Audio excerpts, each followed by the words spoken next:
Бейиш нуру. Пайгамбарыбыз Мухаммад саллаллаху алейхи вассалам эмне үчүн көп аял алды. Пайгамбарыбыз саллаллаху алейхи вассалам адамзат үчүн улуу өрнөк. 14 кылым өтүп кетсе да, Мухаммад саллаллаху алейхи вассалам деген ат аталганда, саллаллаху алейхи вассалам деп колун жүрөгүнө коюп, көзүнө жаш алгандар бар. Ошол эле кезде ушундай улуу пайгамбарыбыз саллаллаху алейхи вассаламга асылгандар да көп. Кээде дин душмандары пайгамбар эмне үчүн көп аял алды деп суроо салышат. Дин душмандар эмес, атүгүл мен мусулманмын деген бир туугандарыбызды да бул суроо шек күмөнгө салып коет чынында. Пайгамбарыбыз саллаллаху алейхи вассалам эмне үчүн көп аял алган? Бул суроонун жообу Рисале-и Нур тафсиринин Мактубат аттуу томунда кыска нуска берилген. Келиңиздер, ал акыйкат көлүнөн бир култум суу ичип көрөлү.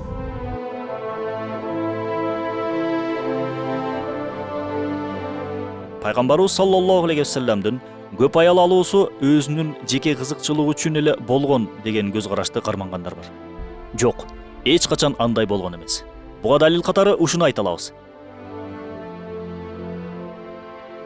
Негизи, эркек кишинин сезимдеринин эң эле оргуштап кайнап турган кези бул 15-40 жаш аралыгы. Бул кездерде нафсинин аял кишини каалоо деген сезимдери аябай күчтүү болот.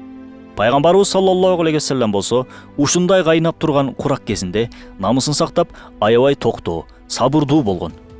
25 жаш куракка келгенче эч бир аял затына караган эмес. Болбосо, ал кездерде араб жарым аралы аябай бузулган эле. Көп аял алуу маселеси болсо кадимки көрүнүш болгон. Аябагандай ысык да болгон. Ушул сыяктуу факторлорго карабай намысын сактап жүргөн пайгамбарыбыз саллаллаху алейхи вассалам. Муну анын достору эле эмес, душмандары да тастыктап, жазып, айтып калтырышкан. Ал эми 25 жаш куракка келгенде болсо, өзүнүн 15 жаш чоң болгон, 40 жаштагы жесир болгон Хадича энебизге үйлөнгөн.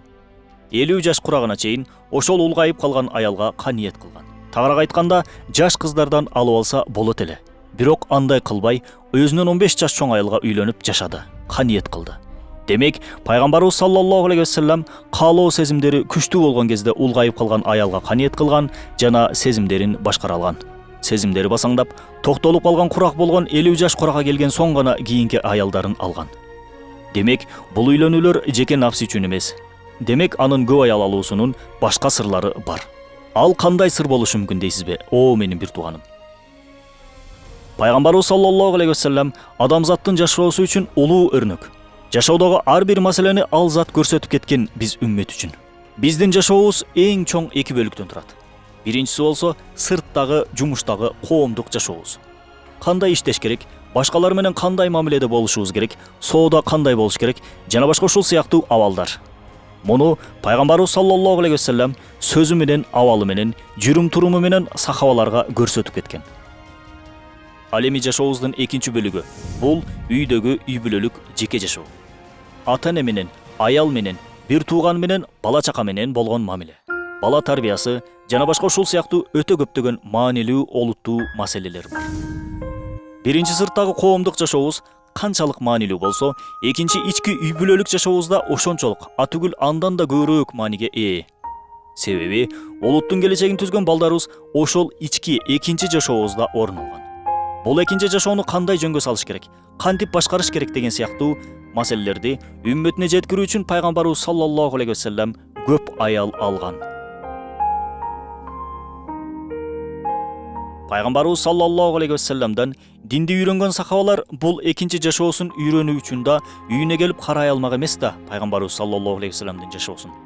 Демек, ички жеке жашоого багытталган маселелерди пайгамбарыбыз саллаллаху алейхи вассаламдын аялдары андан үйрөнүп, кийин аны башкаларга жайган. Ал саллаллаху алейхи вассалам аялдарына жөн эле айтып койбостон жашоосу менен көрсөткөн.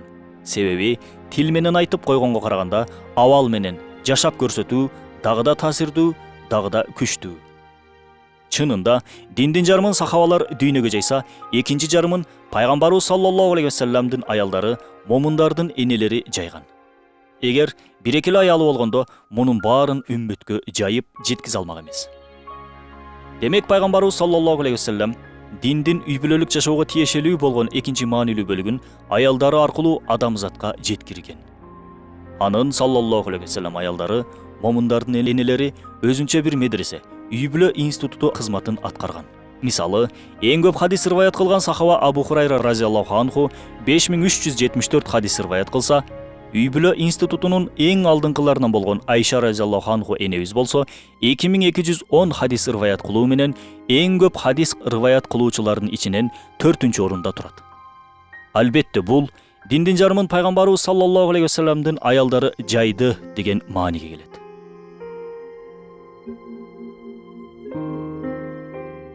Элүү жашынан кийин алган бул аялдарда жапжаш эмес эле.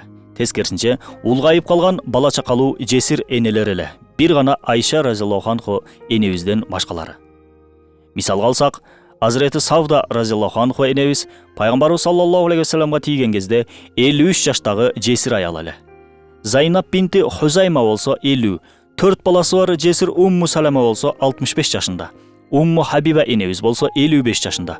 Маймуна энебиз болсо жесир болуп, 2 баласы болгон бир абалда эле пайгамбарыбыз саллаллаху алейхи вассаламга турмушка чыккан кезде. Пайгамбарыбыз саллаллаху алейхи вассаламдын аялдары, момундардын энелери булар.